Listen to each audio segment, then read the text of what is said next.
to the What Bitcoin Did podcast.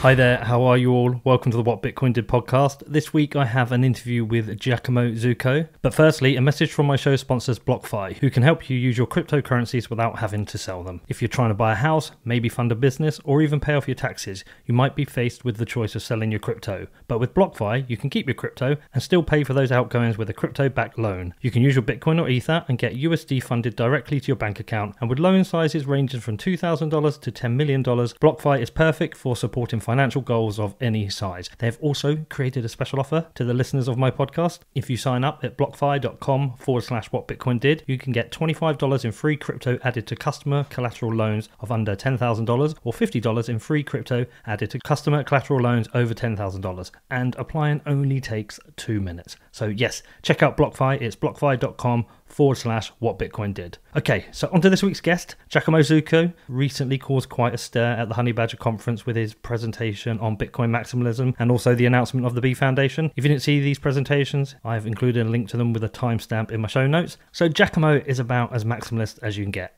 And he also caused quite a stir earlier in the year with an epic tweet storm against Bitcoin Cash, which he discussed on the Noted podcast with Pierre and Bitstein. I've included links to those in the show notes too. I thought it'd be good to get Giacomo on, especially following Nouriel's testimony to Congress, which caused also another stir this week. I felt that he actually made some really good points, but it was lost amongst all his lies and exaggerations, which littered both his written and spoken testimony. So I asked Giacomo if he would mind going through these things, see what we agree with, see what we didn't agree with. He was cool with doing that. And also we discussed the B Foundation, why he created it, how it was governed, how they came up with the name. And also we talked about Brexit and Manero and a few other things. So yes, hopefully you enjoy this. A few updates on the podcast. Next week I'm going to a twice weekly show. I've got 2 crackers lined up and doing a privacy focused one with Jameson Lopp, which will be his 3rd appearance on the show. And I'm also doing a Bitmain IPO deep dive with Catherine Wu from Mazzari and Samson Mao from Blockstream. The new show will be dropping on Tuesday, so keep an eye out for that. That'll be a Tuesday and Friday for the 2 shows. Episode 3 of Railroaded, the mini-series from the Free Ross campaign, is now available. That's being hosted on my podcast, so you can check that out. And also, sometime in the next couple of weeks, I'm launching my new non-crypto podcast. I've got 3 interviews recorded. One is with an entrepreneur who then found himself in conflict with the Panamanian state, ended up in a brutal Colombian prison. I've got another one with an ex-vice journalist who ended up in a Turkish prison alongside members of ISIS. He was accused of terrorism himself. And lastly, I've got a voice in support of cognitive liberty with regards to psychoactive substances. Okay, please support the show. There's a few things you can do. You can become a patron. I've got 20 now. They really help with financing the show. You can do that by heading over to patreon.com/whatbitcoindid. You can become a show sponsor. If you're interested in that, please feel free to email me. My email address is hello@whatbitcoindid.com. Downloads are growing about 50% a month, and I think I might break through 100,000 for October, which is pretty damn cool. You can leave me a review on iTunes, and also make sure you click on the subscribe button because that helps with rankings. You can follow me on social media. I'm on Instagram, on Medium, I'm on Twitter. My handle is @whatbitcoindid on everything. You can check out my website. It's www.whatbitcoindid.com. Lots of useful resources. I've also created guest and topics pages so you can find other episodes I've recorded that you might find interesting. You can sign up to my newsletter on the website. I'm also thinking of doing a daily Bitcoin focused email. There's loads of really good crypto emails, but I think I just want to produce a daily Bitcoin one. If I've got the capacity, I will do it. And you can also share the show out with your friends and family. Okay, so on to the interview. I hope you enjoy it. If you have any questions, you know you can reach out to me. My email address again is hello@whatbitcoindid.com, and I pretty much reply to everyone. Okay, hope you enjoy it. Morning, Giacomo. How are you? Good morning. I'm fine, thank you. You? I'm very good, thank you. Thank you for coming on. It's nice to do one in the morning. I'm usually interviewing people in America. I wanted to ask you a slightly off-topic question first. What do Italians make of Brexit? So, in general, I look very favorably any kind of division, any kind of secession in the nation-state framework, because from a libertarian point of view, the state is the problem. And if your problem is smaller, it is better. So it's better to have small little problems than just one big problem. I look favorably any kind of separation from political aggregation. I don't like European Union. I think it's a super state, which is even worse than a state. So I was very, very happy to see the Brexit situation. Also, it was very funny from a, let's say, communication point of view to watch all these people predicting victory and then being completely falsified by reality. The politically correct media crashing into reality was a very, very good feeling for me. Yeah, favorably in general. The way it is developing right now, it's a little bit messy. The way that May tried to implement it, it's very, very messy. I do like especially the part in which, let's consider borders of nation states like walls. You can have 2 functions for walls.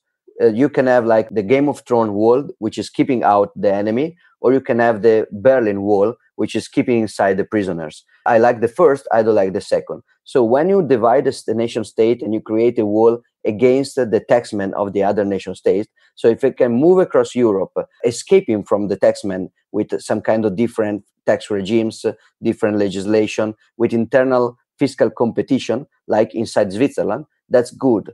But when you have borders limiting the commerce of free people, of entrepreneurs and merchants, when the wall prevents the subject from exchanging, that's bad. When the wall prevents the state from following the citizen, that's good. So mixed feelings. I don't like the fact that next time I will be in Ireland, maybe I will have to cross a border. I do like the fact that maybe UK will compete with Ireland about tax levels. And is there any talk or any desire within Italy for your own form of Brexit? In Italy, the idea that Italy leaves the European Union, while in the long term, still, I think, a good thing. It's a good thing if we have Italy outside the European Union in the long term. But a lot of mixed feelings there, because in the short term, it will be like a disaster, because the UK wanted to leave Europe in order to have lower taxes, less regulation, while Italy will leave the European Union in order to have more taxes, more debt, more deficit, more regulation. Let me answer this way. 10 years ago, I was conflicted.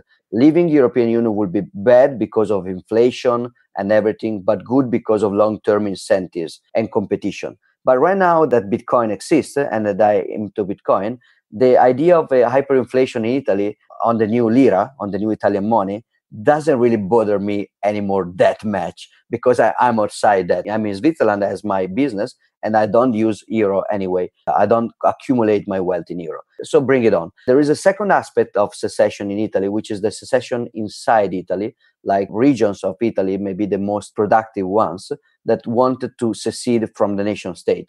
I am super favorable to this kind of instances. I was actually an activist together with Veneto people, the northern east part around Venezia. They wanted to be independent. Some people in Sardinia want to be independent. So I was an activist with the local independentists. I'm a little bit skeptical about that, because I don't see a realistic path toward independence in these regions. If we have some kind of domino effect, maybe starting in Catalonia, I mean, if Catalonia people succeeded into making Catalonia independent, then maybe you could see something in Belgium as well. And then maybe you can see a renaissance of independentist movements in Italy. Right now, the party which is at the government right now, Lega Nord, so Northern League, it was in the 90s an independentist party. Then it became like a federalist party, and now it is a super nationalist party. Okay, Italian flag everywhere, nation state, uber alles. So now they are super nationalist. So they basically diffused the independentist effort, because the party cannibalized any kind of independentist instance, and they transformed into a nationalist party. So it was destroyed completely as a culture. So listen, the first time I became aware of you was when you were on Noded podcast, and there was a reference to your epic tweet storm. And I'm not going to go through it again because you've discussed it before. The only question I have before we get onto the more juicy things, I'm going to quote you here. I don't think stupidity is genetic. I think it's mostly a choice, some kind of intellectual dishonesty, laziness. People can stop being stupid. Yeah, I stand by it. I don't think that, I mean, of course, there can be some biological base to cognitive functions, but I think that when we say to somebody, what you're saying is stupid, we don't really mean you have impaired cognitive function. We mean you are choosing to be dishonest or lazy, or not to face reality honestly. Well, that's going to lead me on to what I want to focus and talk about, because it's been quite a week with Nouriel Roubini's testimony to Congress. He's set Twitter on fire, lots of different opinions of who should debate him, who should discuss things with him. And also, conversely, I was spending some time researching the B Foundation objectives, and one of those is debunking Bitcoin myths for mass social media. And then I'm going to bring out another quote of yours. Sorry to do this again. This was in reference to Bitcoin. Those who don't fully understand it, they don't necessarily qualify as stupid. But without understanding it, those who voice a very strong or controversial opinion about it, taking extreme stances under the effect of own cognitive dissidence, does qualify. And I think that statement is very relevant to what happened with Nouriel. And actually, I think it's important that we do have contrarian views, and dissenters and naysayers because it forces people within Bitcoin to work harder and to actually look at things that might be of a concern and an issue. And I also think within his angry rants and mixed in with his lies and disingenuous statements, he actually made some really good points and they were lost. So he actually did himself a disservice with that. So I think what I want to do is I've gone through both his written testimony and his spoken testimony, and I've grouped things into things I agree with, things I'm not sure on, and things I disagree with. We don't need him for the debate because he doesn't want to debate anyone. We can just discuss this ourselves and go through it. How do you feel about that? Absolutely okay. It would be very fun. I also agree. I also have mixed feelings about what he said. Many of these points were good, but many of his points were bad. I think the debate represented actually a very good picture of the division of the extremes right now. So there was a rhetorical point I made on Twitter, but it's rhetorical, but it's also true in my opinion, in which you have two extremes. You have the status quo extreme where everything that exists is US dollars, banks, nation states, central banks. So the no coiner point of view, where Bitcoin cannot exist and altcoins cannot exist. And sometimes this field is very good at pointing out the ingenuities or the delusions and the flaws in the crypto thinking. And on the other side, you have the multi-coinery stream, in which basically, Bitcoin exists and will disrupt everything. And so everything else also exists without any kind of criticism or skepticism. You suspend this belief completely. And since Bitcoin exists, any other crazy project that this ICO is proposing is also possible and realistic. And so I think that Roubini is in the first class. And as such, it makes some good points. So more than happy to run through them with you. And actually, before I start, I also think I wanted to make the point that I thought the star of the show was Senator Toomey. His questions were articulated in such a way that, firstly, either he'd researched well himself, or he has a team behind him, he understands the issues at hand, but he almost debunked Nouriel by asking the questions in the way he asked them. I don't know if you noticed that. I did notice that already before looking at the actual video. I just looked at the tweet storm, the live tweet, and I noticed that some of the questions were actually the most agreeable part of the debate. Then on the video, the impression was even more clear. That's very strange. I have a strong bias against any kind of politician and government people in general. So I assume they are always the worst part of the debate. But this bias sometimes is factually wrong, because in this case, this state, so my enemy, was actually more prepared than some of the people discussing with it. I think we'll start with what I agreed with him on, and then you can either agree with me or not. So the first thing he said, the asset class is imploding. And I kind of agree, as a class of assets, it is imploding. That doesn't necessarily mean Bitcoin's imploding, but as an asset class, it is imploding. And as the traders are waiting for their next bull run, I think it might not happen, because what's been happening now, people are challenging the technology, challenging the economics behind it, and challenging a number of these projects. And as they're running out of money or unable to create value, then it feels like it is imploding as an asset class. So I would like to agree with this. I think that eventually we will have a decoupling between serious projects like Bitcoin and all the rest of the crazy stuff around it, all the delusional part of crypto.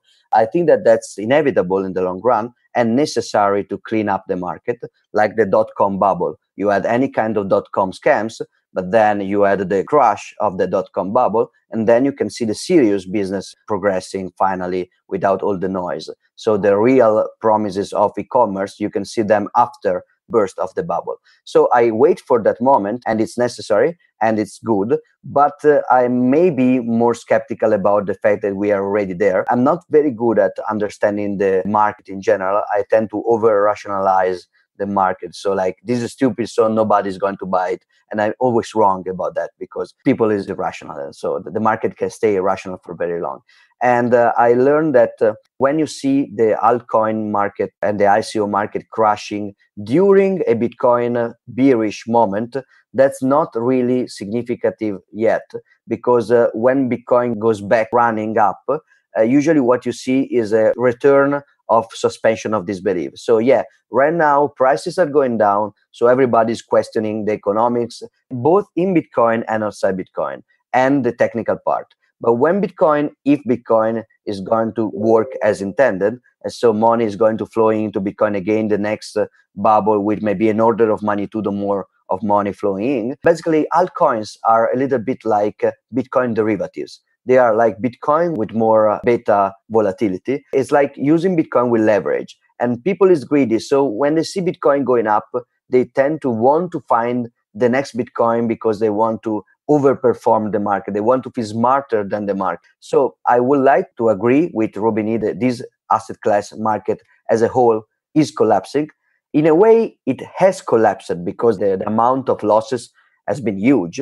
But I'm afraid we may see other 1 or 2 or even 3 cycles before the complete cleaning. Just to give you a reference, if you take the number of the total market cap of the dot-com empty companies in 1999 or 2000, if you take that market cap and you compare with the total market cap of all the altcoins and Bitcoin, so the crypto sphere in December 2017, we were like 2 orders of money to the lower. And .com stuff was stuff only open to basically US citizens over 21 or something, while crypto is a global phenomenon with underage people buying it. So I'm expecting maybe even more total market cap than before. So maybe it's a wrong heuristic, but as an heuristic, I don't think this asset class as a whole will really collapse until we reach some new level of craziness. And then he also said Bitcoin is not a unit of account. And I agree with him at the moment. I also agree with him at the moment. I think the unit of account is the last part that will be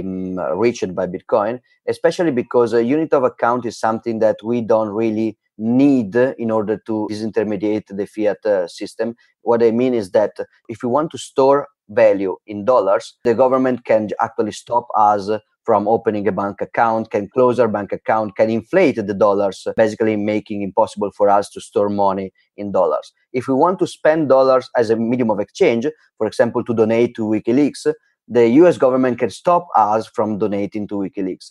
But if we want to use the US dollar as long as it makes sense as a unit of account, nobody can stop us from doing that. Unit of account is the latest phase of money and is also, in a way, permissionless by definition. So there is no strict need to switch to Bitcoin fast as a unit of account. As long as the dollar is relatively stable in the short term as a purchase power, we can use US dollars. It's already global unit of account. Let's use it as long as we need it. And we will switch to Bitcoin when Bitcoin will have a market cap and market depth big enough to be kind of more predictable or less crazily volatile as a purchasing power. And it will also replace a unit of account that doesn't work anymore. So I agree with you and with Nouriel. It's not a unit of account except in very specific market, which is the market of altcoins. I think that since altcoins are mostly correlated with Bitcoin as the base price, for many traders, I'm not a trader myself, so maybe what I'm saying is stupid. But I do think that for a trader, because of the correlation, will make sense to price altcoin trading into Bitcoin and not into US dollars, because you price out the base correlation.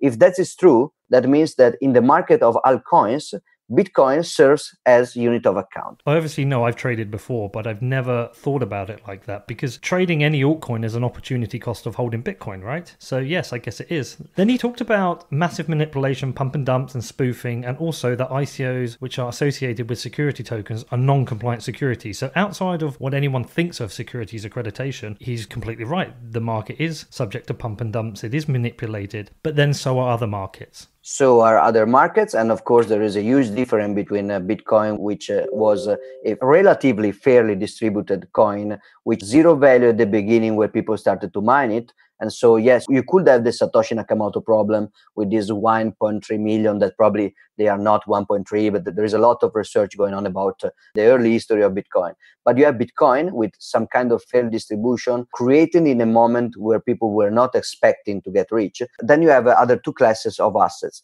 Basically, you have the top 10, in which you have a huge market cap and market depth, but with huge amounts of pre-mined supply kept outside the market. So you have the Ethereum pre-mine, so the Ethereum Foundation owns a lot of Ether, and you have the most obvious example is Ripple. The major part of the supply is owned by a single entity or entities associated with it. So that's clearly very easy to manipulate up or down. And then you have the other class, which are the proper shit coins. So the coin with super small market depth and market cap. And those are super easy to pump and dump. So again, Nouriel is right here. In Bitcoin, the market is shallow enough that you can do some kind of manipulation. In altcoins, it's all basically pump and dump scheme.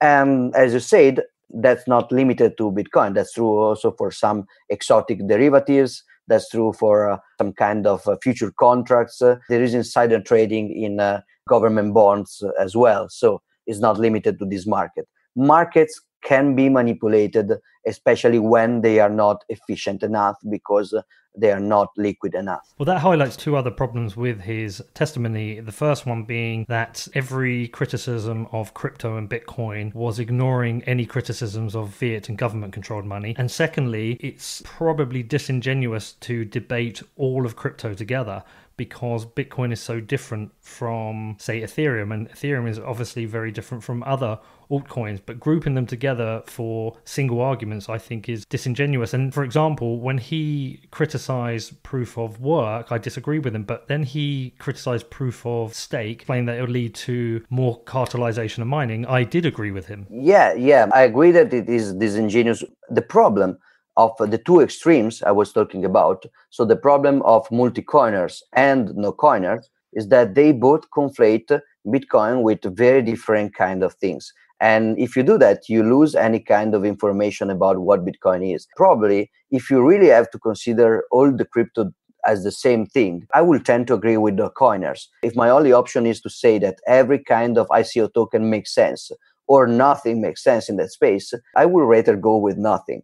But if I can single out Bitcoin, and if I can present Bitcoin as somehow distinct from the rest of this craziness, then is when I find the interesting difference that can be incredibly disruptive. So if you think about it, both parties, both extremes, they have interest into mixing Bitcoin with the rest, because the no-coiners want to bash Bitcoin using the flows of altcoins. And multi-coiners, they want to promote their coin using the features of Bitcoin, like immutability, decentralization, and so on, which are mostly not true in the case of altcoins. So yeah, I agree. That's very improper to do. And that's similar to what Nick Carter said in my interview with him last week. He said he feels closer to a no-coiner than a multi-coiner, which I think is what you've just said. And also then adding on to that, I think in his written testimony, Nouriel said, no legitimate business that is trying to maximize profits would require its customers to jump through such hoops of first buying a utility token before being able to transact with goods or services. And I think he's totally right. And that was one of my main criticisms of Augur. Some of what Augur was doing was quite interesting, but to have to then buy the REP token or even ETH to then transact in Augur doesn't make sense. It's an extra barrier. And I'll also find that similar with the Brave browser. I think the Brave browser is excellent. And I saw that interesting debate between Brendan Ike and Francis Pouliot. He was saying it would work much better with Bitcoin. I completely agree. I think Nouriel made a point that I agree with and most Bitcoiners would agree with. I absolutely agree as well. That's a main point against utility tokens as a concept. As you said, it's very important. So when I criticize ICOs, many people point out that this project is actually interesting. But the criticism of the ICO is not that any projects behind an ICO is itself nonsense. In many cases, it makes sense, like Brave browser is a very good product. The problem is in the utility token concept. So if what you want is money, what you want to do to maximize adoption is to use legacy fiat payment systems. Because if you create a new product tomorrow, you don't want to use Bitcoin. You want to use the US dollars in a way to maximize adoption. If you don't want to maximize adoption, but you want to maximize censorship resistance because, for example, you don't want to have any kind of legal or regulatory overhead, so you don't want to open a bank account, a company. So if you want to do permissionless innovation, then you need Bitcoin, which is the second best than US dollars when you want permissionless innovation. If you create a new token, you don't have the same adoption of dollars and or of Bitcoin as the second best. So you have very low adoption. So you're forcing your users to buy these new things with a lot of friction in order to buy your service. What you are selling is just a service in exchange for money. So there is no point. I think that utility coins could be interesting from a functional point of view, but not from a financial point of view as an investment. Utility coin could be interesting when they represent not a form of money to buy something, but a form of representation of something. So if you create a telephone company and you have tokens representing 1 minute of airtime,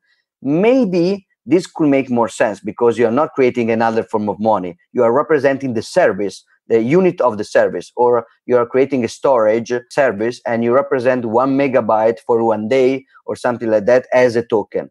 Maybe this could create some kind of efficiency in trading in a secondary market, the units of the service. This could make some sense. But in this particular situation, why don't ICO adopt this approach? Because in this approach, the unit will not go up or down in price very much. It's not speculative because 1 minute of our time of your telephone company will not cost 10x when your telephone company is successful. If anything, it will cost less because your telephone company is successful. So now you have economies of scale. And so your unit of service costs less, not more. So if you want to promote it as an investment scheme, then you have to tell people that it's going to go up in price. Utility tokens, if they are proper utility tokens, cannot go up in price. I try to play the devil's advocate to utility tokens sometimes, and I can reach some extreme examples in which you have an inherent scarcity of the service. For example, you create a tropical resort on an island. You can have only 10 rooms because you cannot build more rooms, so you cannot give more supply. It's scarce by definition.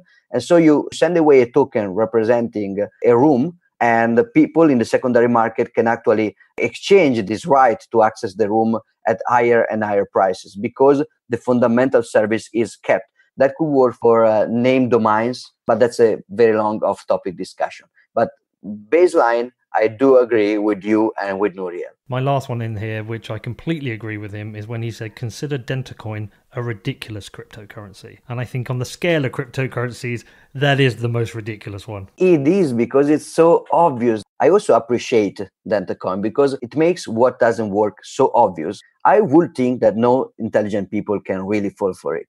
While in the case of other altcoins, I think that they make more subtle games with words and with assumption, with claims.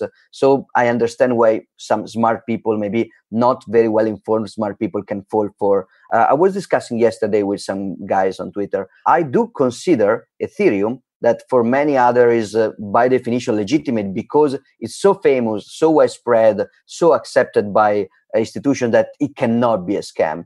I consider it very, very much scammy. If you go on ethereum.org right now, you see there a sentence about unstoppable application, so application that cannot be manipulated or censored by third parties, which is really literally false. It's a false claim, as you can see from the DAO bailout and from the discussion about the Parity Wallet bailout. That sentence is false claim in order to sell a financial product under false advertising, basically. So how is Dentcoin so much worse than Ether? In a way, it's like more evident, like it's so funny. The extreme on this scale will be Dogecoin. So Dogecoin, in my opinion, is not even so scammy because it's so evident that it's not pretending to have any kind of value. I mean, the creator of Dogecoin was not expecting people to take him seriously. He was shocked by the success of this scam coin because it was like self-evident that it made no sense.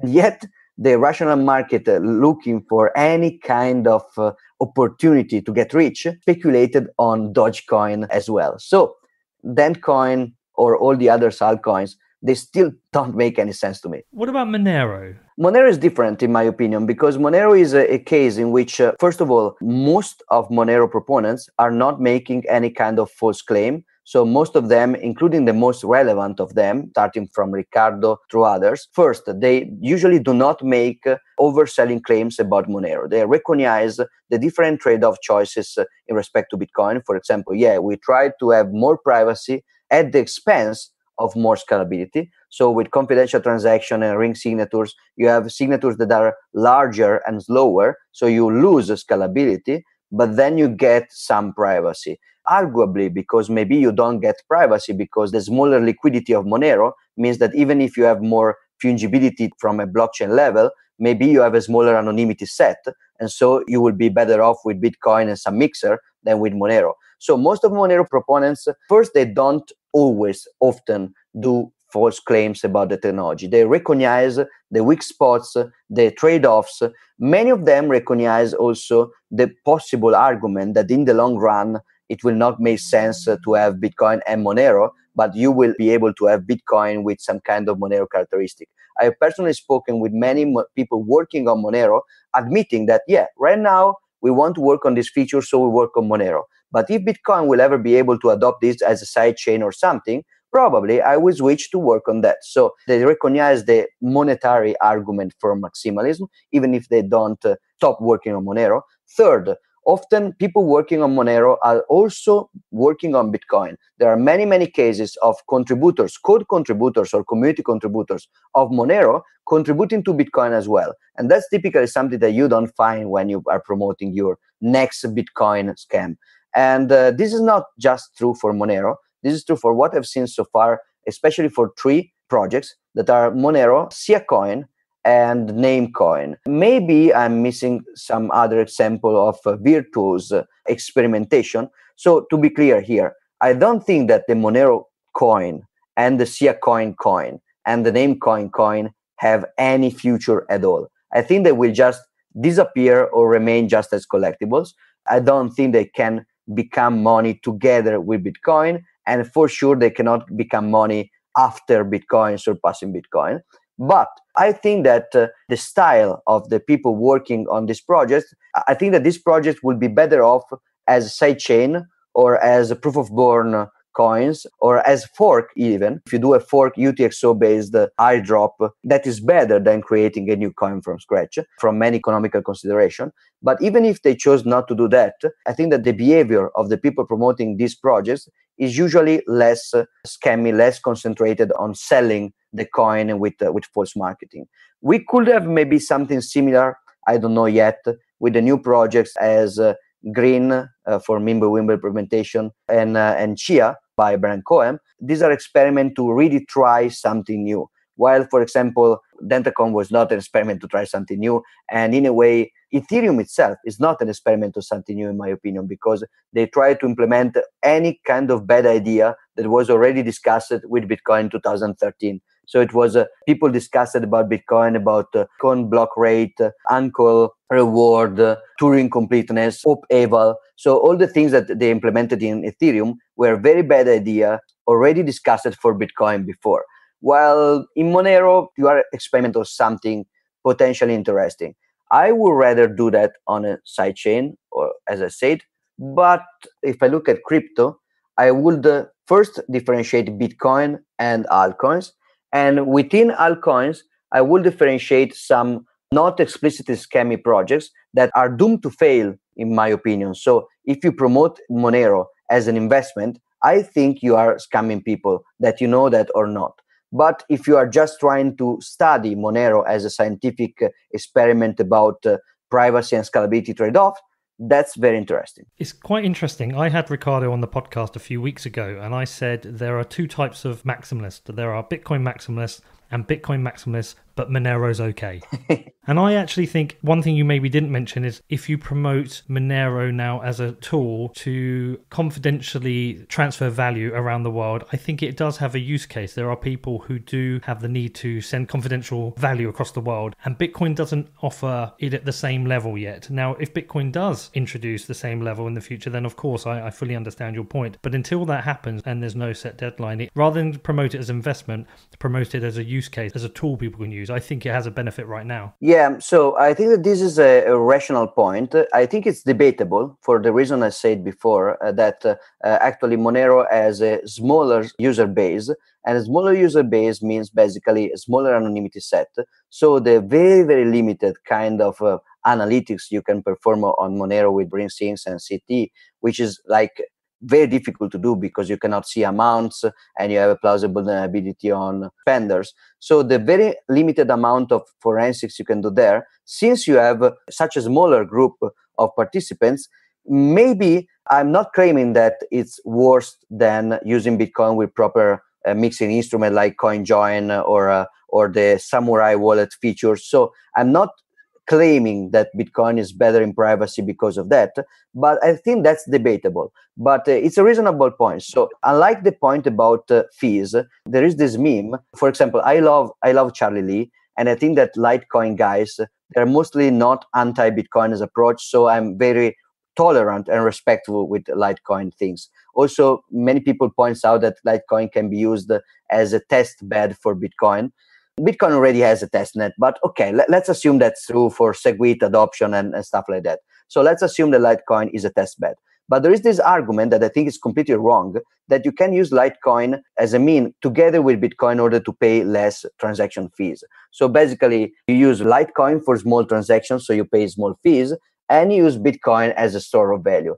This doesn't make any sense, because assuming that you cannot use Litecoin directly as a store of value, that means that the payer has a store of value in Bitcoin and the payees want to have a store of value in Bitcoin. So now you need to move Bitcoin to an exchange paying the on-chain fee, to change it with Litecoin with the exchange fee, to move Litecoin to the payee. Then the payee will have to change it on the market and to move it back to his storage. Maybe you can patch so you can have some efficiency, but basically you are not saving anything. You are adding cost.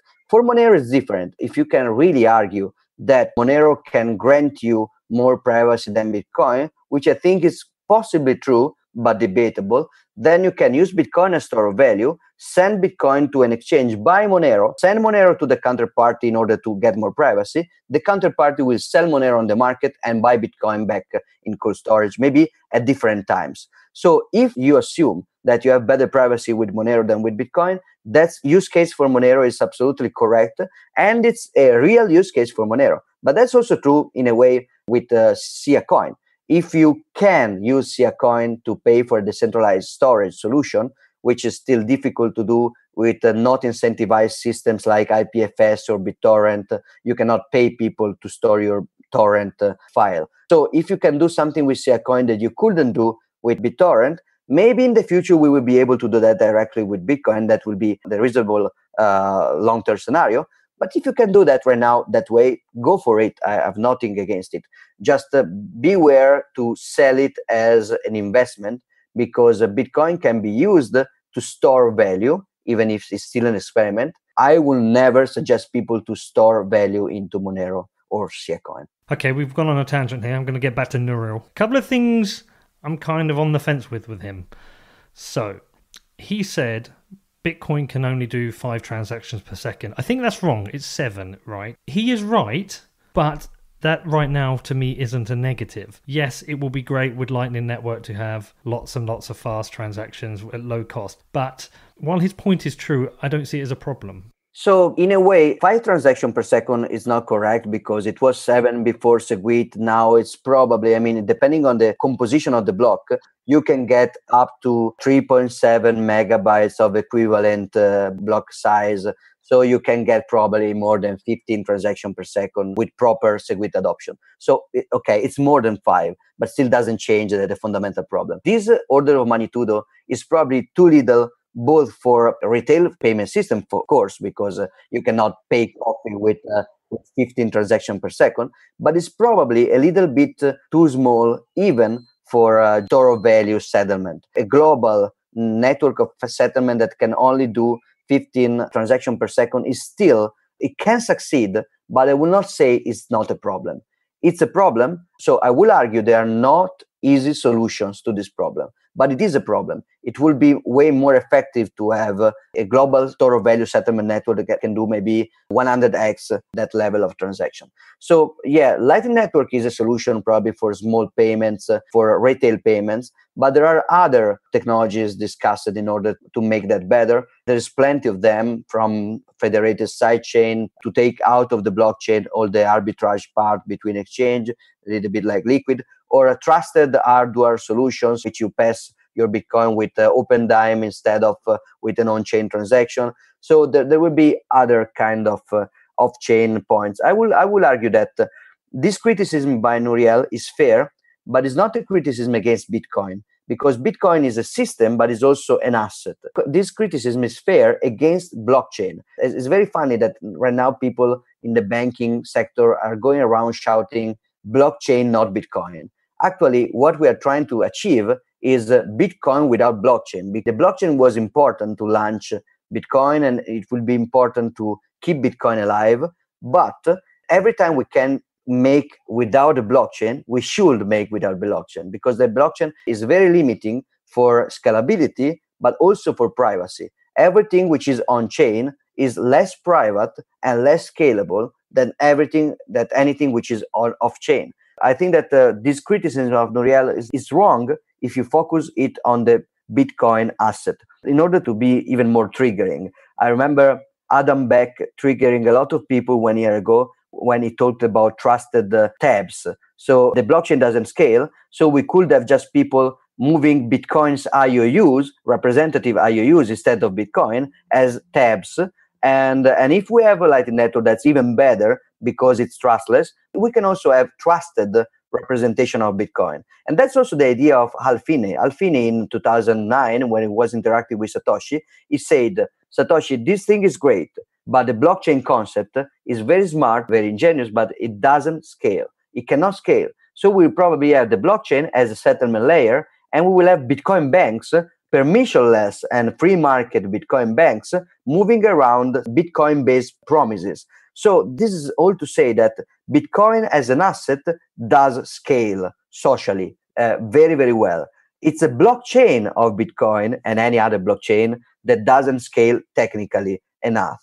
So we will probably have blockchain as a base layer, and we will have a lot of different ways, some more trustless, like the network, some more trusted, like Liquid, some even more trusted, like, I don't want to say Coinbase because I hope that Coinbase will disappear, but like Coinbase.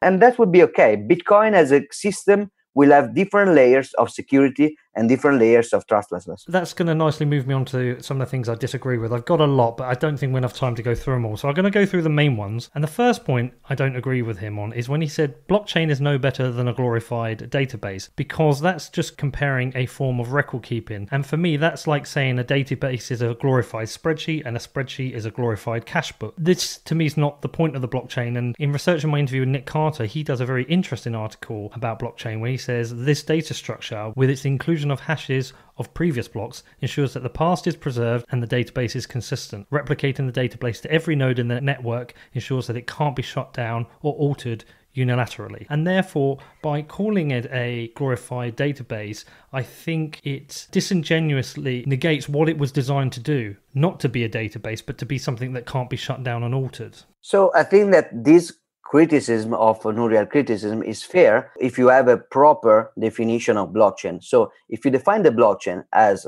that thing that Bitcoin uses with proof of work, so with opportunity cost for miner, with an incentive mechanism for miner, with the block reward and the fees. So the blockchain structure in Bitcoin is not just a glorified database.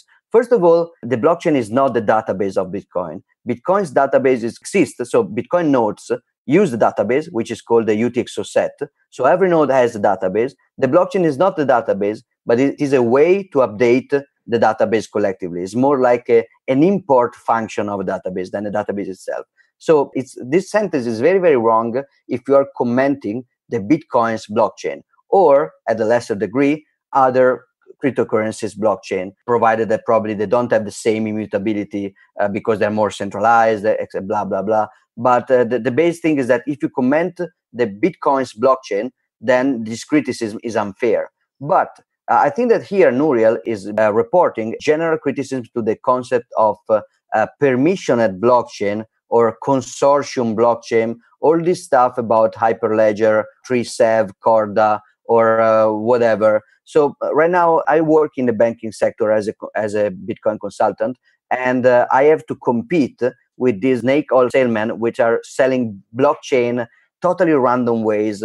Right now there is like a supermarket chain in Italy that is starting to promote the chicken on the blockchain. So basically you have a QR, yes, seriously, you have a QR code, put the QR code in your cell phone, it opens a website, but the promotion, the advertising is, this chicken is secure because it's on the blockchain. It doesn't make any sense at all. So I think that two different uses of the word blockchain. One is the proper one. In that sense, Bitcoin That's saying blockchain makes sense because it's the only way we can have immutability in Bitcoin and double spending prevention in Bitcoin. But if you use the term in the totally desemantized way that people is using that in the private or permissioned blockchain context, then the criticism is very spot on. In those cases, usually what blockchain projects are achieving is either using a database, or using a distributed or replicated database, which is something you can already do with MongoDB,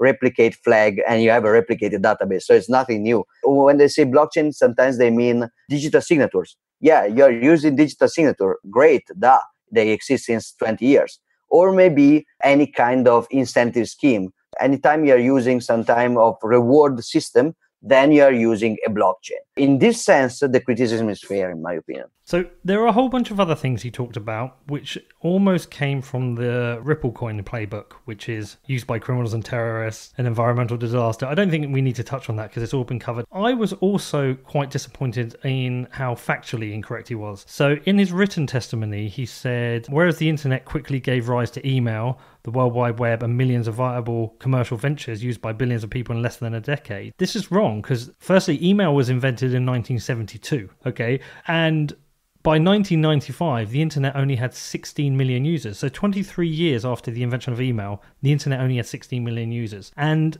Tim Berners-Lee wrote the proposal for the internet in 1989, and the first tools in the year 2000. Nouriel said within a decade there were 781 million users. Again, it's disingenuous. There are 361 million users. Also, he made points about the cost of transactions. And what I felt was disappointing was the consistent use of lies. Like another example was when he said new fintech technology is used by billions of people in Africa. The population of Africa is only 1.2 billion people, so it can't be billions. And then he also said there are hundreds of stories of greedy crypto criminals raising billions of dollars with scammy white papers. Now, there might be a couple of examples, but actually what he's done is by going through these points and creating a consistent set of lies and not basing them on facts, he's almost destroyed the argument, and actually I think therefore has discredited himself as a person worth debating on the subject, whereas I think it would be useful to have a naysayer to discuss with, but a naysayer who comes based on fact. Do you understand my point? Yeah, I understand the point, and I do agree. It's constantly over-exaggerating numbers. All the example that you just gave are example of quantitative lies, basically. I think that it makes a disservice to its whole point in exaggerating things where there is no need to exaggerate. Actually, I was looking for let me see if I can find it. There is a very good no-coiner, the author of the book Attack of the 19-foot blockchain or something like that. Is called David Gerard, I think. Let me see if I think he's British. Yeah, he's British. I think it's pretty easy to find him, even I don't find his name right now on Twitter. I follow him on Twitter. He's ferociously anti-Bitcoin, mainly because of ideological reasons. Just a little bit like Nouriel, he identifies Bitcoin as a politically incorrect thing that wants to, because Bitcoin has strong political roots in libertarianism, Austrian theory, and cypherpunk political goals. So if you are against Austrian theory and if you are against crypto anarchism, then you are against Bitcoin. So it makes sense for Nouriel and for David to be against Bitcoin. But then David uses mostly real numbers and real criticism, while Nouriel basically started to use a lot of made-up numbers and conflated numbers, and that's a very bad service to its own argument. I agree with you. Okay, we've done nearly an hour on Nouriel. The other subject I really want to talk to you about was the B Foundation. Let's start with, can you tell me why it came about and why you think it was needed? One of the many disagreement and misunderstanding points in the debates of the last weeks is that, in my opinion, the B Foundation was not needed by Bitcoin. The B Foundation was needed by me. What's happening is that in my work in the last more than 3 years, I basically used this model, this business model. On one side, I had Bitcoiners. They are good, they are doing great stuff, but they don't have typical legacy revenue models, because so let's imagine you're creating a Bitcoin wallet. You cannot sell intellectual property, you cannot go closed source because it will not have any sense. Since you are open source and easy to clone and to copy, you cannot ask for fees or for advertising, because somebody will just copy your code, removing the fees or the advertising, or hijacking the fees on the advertising. You cannot sell people's data like Google or Facebook, because you have to not have any people data if you have a good Bitcoin wallet. So how do you pay for a Bitcoin wallet? You can't. So I was in the situation in which I started to try to invest into Bitcoin startups, but I realized that the cool startups doing the cool things, the right things needed by Bitcoin, they didn't have very, very easy to understand monetization models. While on the other hand, the startups with a monetization model, like basically exchanges and hardware, were not that interesting to me. So I didn't want to invest in exchanges. I didn't want to invest in cool technological stuff.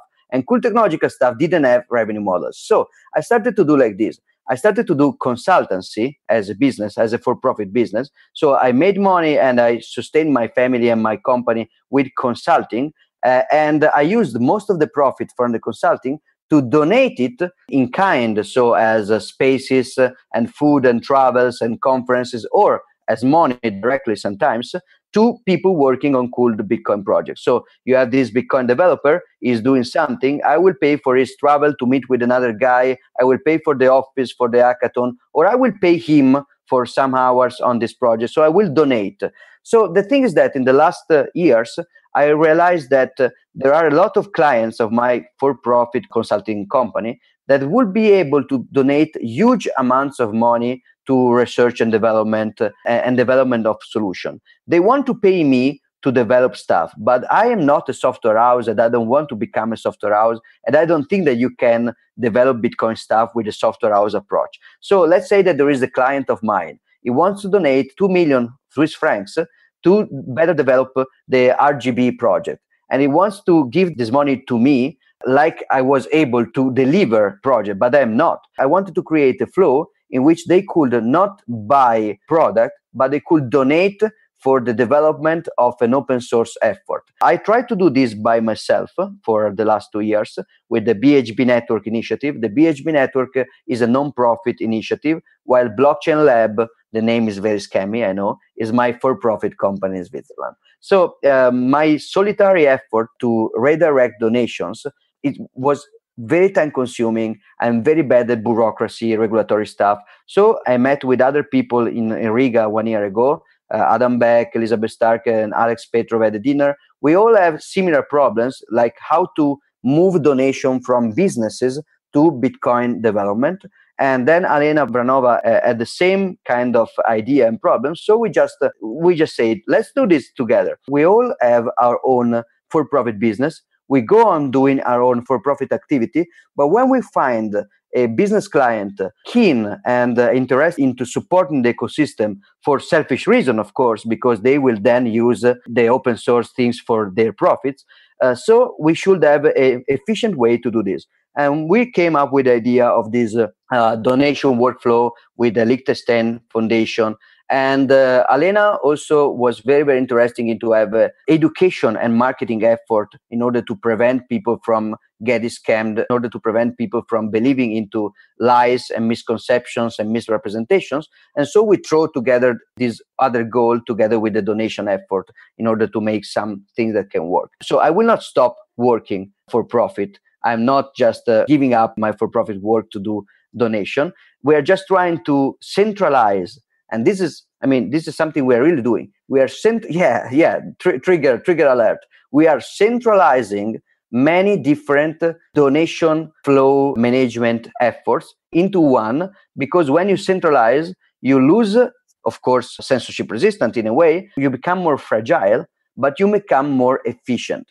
And in order to manage donation, I personally needed more efficiency. So the reason I'm teaming up with those people is because I want to be more efficient into hijacking money from business to Bitcoin development. Bitcoin doesn't need our effort. I need it in order to not leave this money on the table, because I would feel bad in leaving some money that can go to Bitcoin development on the table. Some people asked me, let's say, just create a website that exposes the Bitcoin address of a project and people can donate there directly. But that's not how it works, because my clients, they will not be able to donate Bitcoin to a random project without a legal entity. My clients are legacy. They need an invoice. Yeah, they are legacy companies. They need to deduct the taxes from the donation. They need to donate to a legal entity, not to just a random. So the legal entity will then donate these to the projects, and we need to we will not take fees or something,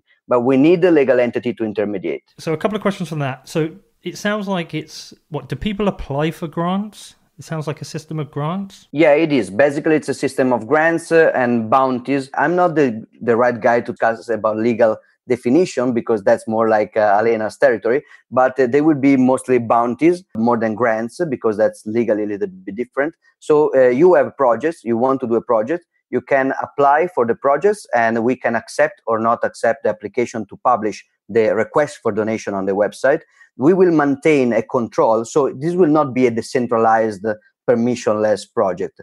It will be permissionless in the way that everything will be open source. So if you don't like the way that our project works in order to direct donation, you can copy our GitHub repository with the same website. It's open source. You can even copy the legal documents of the legal entity so you can create your own. You go to Liechtenstein, you create your own legal entity, you copy our website completely, and you compete with us if you want. So it will be permissionless in a sense that you can clone it, you can fork it in a way, but we will maintain a governance mostly to avoid entropy. So instead of having 2,000 million of different projects, all redundant, orthogonal in a disordered way, I will personally put some effort into try to the donation flow. So basically unifying redundancies and stuff like that. So you could use Tezos for governance. Yeah, exactly. No, that's actually, I don't believe in decentralized governance. I believe in decentralized governance in the sense that everybody is governing his own stuff, but you cannot govern a decentralized system in a global way. So you cannot have a single strategy to control and to govern a global system. So I'm not interested in token-based government system. We want a centralized effort, which is completely opt-in and opt-out. So you don't like it, you create another, you don't donate, or you criticize and you troll us on Twitter. I appreciate that. Like the level of trolling about the B Foundation was great. Rodolfo Novak with the hat was like only in Bitcoin you can find this very high quality of trolling. So I appreciate that. And it's also useful. This criticism will push us to try now to demonstrate that we can deliver something. So we're trying to stop a little bit to make declaration and announcement, and we're trying to deliver something good. So to show, see, this is the donation that we provided. So this is what we're doing. So it's good to have criticism. And also it can be good in the apocalyptic scenarios that some of the critics of the effort are imagining, like Kevin Locke or other people. They're saying, you are too many famous Bitcoin people all together. So somebody will try to use you eventually as an attack point against Bitcoin. That happened with the previous Bitcoin Foundation, and that's true. It happened. So even if you have good intentions, the fact that you are a big target right now with many famous people together will basically call for somebody coming to try to hijack your effort or to corrupt you or to blackmail you or whatever. So in a way, the severe criticism from the community helps us, giving us a good plausible deniability. Like if some NSA guy comes tomorrow and say, please donate to this anti-privacy effort because we can be very convincing, I can honestly tell them, look at the community. They will never accept us. I mean, they are tearing us apart. They are too much adversarial. We cannot push this. The criticism are a check and balance mechanism. And it's good that we have them. I was not expecting so much criticism in Riga, actually. I was surprised. But now that it happened, I'm more than happy that it happened. I think possibly some of the criticism came from the fact that it came out of the blue. Yes. And here it is, here's the team, here's the logo, rather than a process that maybe was discussed openly first. I think that's possibly one of the criticisms. You're always going to get criticized, though. I personally felt the name was unfortunate, and I know other people did, because you're promoting Bitcoin and it doesn't have Bitcoin in it, but then you have the problem of a legacy Bitcoin foundation. And I'm sure you went through the problems of trying to discuss that. And yeah. About that, it's especially so that's entirely my fault, as I explained. So we really wanted to announce this effort in Riga. It was in Riga the year before that we first discussed it among us about unifying our efforts. So we pushed to announce it. This is very ICO style scammy. We wanted to announce before being actually ready. So the name was not very much discussed, and many people were scared about the foundation part, because this is legally a foundation, because we are using a foundation, so it is a foundation.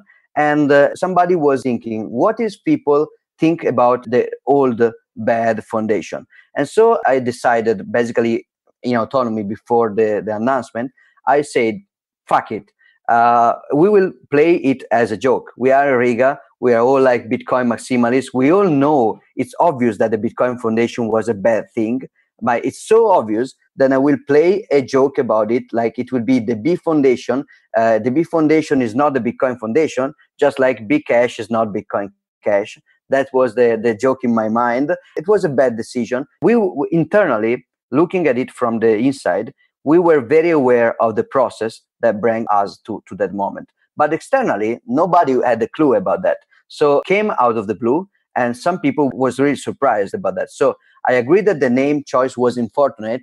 Right now, though, we face a very, very difficult phase that everybody has another name in mind. We voted for the name, and for strange game theoretical reasons, the old name B Foundation won the voting because basically nobody likes it, but everybody has another option that nobody other likes. So typical voting problems, and I'm not going to spend time on this issue anymore. I think that anything that was to say has been said. Now I think it will be important to deliver, so to present the documents of the foundation, the legal part and the technical part with the website, with the workflow, and to show the first projects that we bring money to. When we do that, I think that I will take any kind of trolling about the name peacefully. Let's go for it. I don't care. But the important thing is that now we can work. But I agree that many communication choices on my side were absolutely wrong. Yeah, so you've got your scammy foundation launch, you've got your blockchain business. Yeah. You're like a Trojan horse scammer in Bitcoin. Sure. Also, I'm funding the RGB project, funding and promoting in a way the RGB project, which is about tokens. So I've gone full scammy in the last year. Yeah. And you're buying Ripple as... No, I'm only kidding. What's the timeline for this now? And also, what kind of projects do you want to hear from? So obviously development projects, but are there any other kind of projects? Like, I wouldn't, but for example, could I apply for my podcast and say, I want it to be a Bitcoin maximalist podcast and I want to get rid of all my advertisers and just focus on Bitcoin? Would you listen to any type of project? Yes, the development is mostly my take, but we have been very clear with Alina that this effort, this Bitcoin Foundation, will not just focus on software development, but generically on Bitcoin development. So conferences, meetups, videos, podcasts will also be part of the project that we will sponsor. We will try to divide. So first of all, the way the money will flow to the project will not entirely be decided by us. We will give the people the possibility to donate only. So let's say that you care about podcasts and conferences and not about software. You can donate only for meetups or only for podcasts or only for these specific podcasts. So there will be a hierarchical tree in which you can choose where to send your money. If there is some money that is root, so that is in the origin, we will take the responsibility to divide it to different efforts. So we are thinking about marketing, and that's another triggering word because for many geeks, for many engineers, marketing is scam by definition. Like anytime you try to sell something, that's scammy. So they want a more neutral word like education. But we really want to do marketing in a way that we want to reach people that is not applying for deep Bitcoin knowledge. These are people that are easily scammed by shitcoins, and we want them to be reached very easy, direct, professional marketing messages in order to control the damage of the scamming marketing. And so there will be the marketing part. There will be the education part, so scholarships for conference. So there is a good conference in the US. There are applications, and we can sponsor some kind of scholarship to have people get into this conference sponsored by our donors. And then there will be the actual software projects. So the software project will be mostly focused on privacy, security, and usability. So how to make normal people use Bitcoin correctly. Think about the project that Nicolas Dorier is doing with, for example, BTC Pay or all that stuff. So very simple, one-click solutions on top of Bitcoin.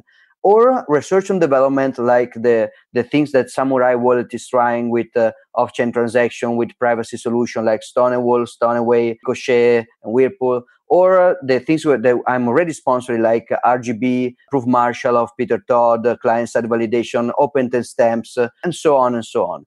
We will not focus on Bitcoin core development because that's where things become political, and that's where we become a target for possibly interfering with Bitcoin development. The most we will do about Bitcoin core will be eventually and possibly sponsoring testing, like unit tests and bug fixing and reviews of the code, verification of the code, but not evolution at the consensus level. So when there is anything changing the consensus, we are not going to touch it. Okay. All right, we've done well here. I'm going to finish on a final question. Last thing for you is, so chatting and trying to explain Bitcoin and the importance of sound money to some of my friends who maybe have got no idea what I'm talking about is very hard. What ways should you talk to diehard Keynesians about the merits of sound money and separation of money and state without them not wanting to be your friend anymore? Usually when I do have Keynesian friends still bearing my presence, so many of them probably are just escaped away from me years ago. But the ones that were still resisting, to them usually I use what I think is a very honest argument, which is the argument of experiment and choice. So unless you think that the only way to implement Keynesian monetary policy is to forcing everybody, so unless you are really convinced that you have to force everybody in order for your experiment to succeed, in that case, I cannot help you. So if what you think is that you have to force everybody into experiment, that I cannot help you. I'm sorry, agree to disagree, and I will try to stop you.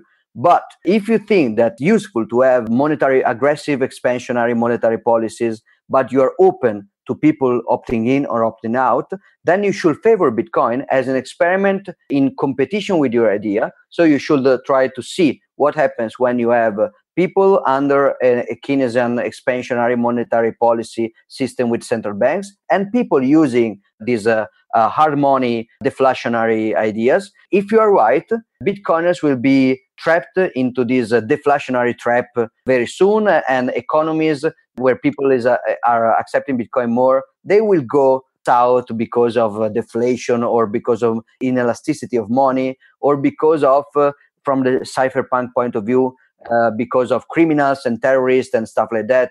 So let's allow us to experiment. If you're right, eventually the experiment will show you right. You can still criticize our idea, but let's agree that you are not going to stop it or to support any action to violently stop this competition. If we agree about that, we can still be friends, and let's see how it works. Usually, another very small trick is that nobody is Keynesian or statist in his own private life. If you bring down the macro concepts to the micro level of that person, like, do you want your money to devaluate tomorrow, your specific money? So it's okay if I simulate some inflation for you and I access to your bank account and I take out some money to simulate a good monetary expansion in your bank account.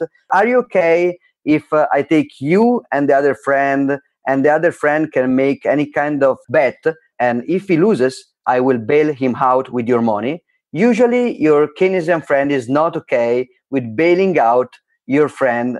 Let's go, you go to the horse races or something and you bet, and if somebody loses, the winner has to bail out the loser. Usually you are never Keynesian enough to apply that in your own private life. Brilliant. What a great way to end. Giacomo, this was absolutely great. How do people stay in touch with you? Oh, yeah. So mostly I'm trolling on Twitter. So these days I'm more active on Twitter. The handle is my name, Giacomo Zucco, one word, GIACOMO ZUCCO. Same handle you can also use on Telegram or whatever, like Signal, or no, Signal doesn't have handles. But anyway, you can find me with that username basically everywhere. I am very slow at answering because right now I am a little bit overloaded. I will answer. And you can follow right now BHB Network things that we will probably be moved to the B Foundation things in a matter of a couple of weeks, 2 weeks. Brilliant. Thank you so much for your time. Thank you. It was a pleasure. Okay, so what did you make of that? Did you enjoy that? Giacomo's enthusiasm is pretty infectious. I was having to use the mute button quite a lot because I kept laughing during the interview. Such a bubbly guy, really cool, really enjoyed it. And even though he's on the extreme side of Bitcoin maximalism, and I don't agree with him on everything, he certainly does put across some strong economic arguments. And I will share some articles and presentations that he's given because they're worth watching. It was also very interesting in light of the post-Bitcoin maximalism Medium post by Ferdus By this week. I'm not sure if I pronounced his name right. I will share a link out to that in the show notes too. It's definitely worth a read, definitely interesting. He looks at reasons why other people will consider alternative coins who weren't there in the early days of Bitcoin. I think it's something that needs reading, something that needs considering, because he makes some really good points. So yeah, please do check that out. Okay, please support the show. As you know, there's a few things you can do. Please consider becoming a patron. You can do that at patreon.com/whatbitcoin.did. Lots of options there. You can become a show sponsor. If you're interested in doing that, please email me on hello@whatbitcoindid.com. You can leave a review on iTunes. 5-star if you think it deserves it, and also please remember to click on the subscribe button as it helps with rankings. You can follow me on social media. I'm on Instagram, I'm on Medium, I'm on Twitter, I'm at whatbitcoindid, everything. And if you reach out to me, I'll pretty much reply to almost anyone. You can check out my website, which is www.whatbitcoindid.com. Lots of useful things on there. You can also subscribe to my email list on there, and you can share this show out with your friends and family. As I said in the intro, I'm going to Twice Weekly next week. I've got a couple of absolute cracking interviews lined up, so I look forward to getting that out. You should have a new show with you on Tuesday. Okay, anything else, feel free to email me. My email address is hello@whatbitcoindid.com, and I hope you have a great week.